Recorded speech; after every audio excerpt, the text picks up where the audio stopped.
আসসালামু আলাইকুম রহমতুল্লাহ। আমরা যে মসজিদটি দেখতে পাচ্ছি এটি হচ্ছে মসজিদে আয়েশা রাদিয়াল্লাহু তাআলা আনহা। মূলত মক্কায় আসার পরে বাংলাদেশ থেকে যারা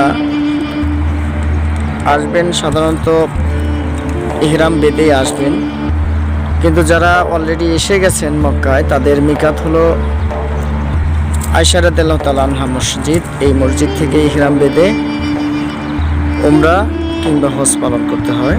আমরা সেটি পূর্ব দক্ষিণ কর্নার থেকে মসজিদটির অবস্থান ভিডিও করতেছি। পাশাপাশি এর আশপাশ এরিয়া পাহাড় দিয়ে ঘেরা এবং চতুর্দিকে যদি খেয়াল করি তাহলে ছোট ছোট পাহাড়ের টিলা রয়েছে। আমরা এখন যাব মাঝখান থেকে এই মসজিদে আয়েশাটি কেমন দেখা যায়। আয়েশা মসজিদটি অত্যন্ত গুরুত্বপূর্ণ একটি মসজিদ।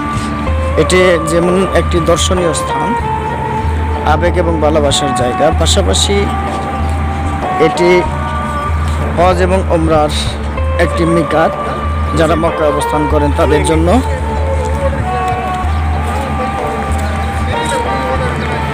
আমরা এখন আছি ফজরের পর, নতুন করে ইহরাম বাঁধলাম এবং আর একটি উমরা করব। এই জন্য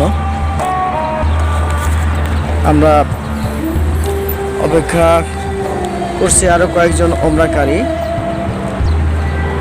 নামাজ শেষ করে আসেননি, এই জন্য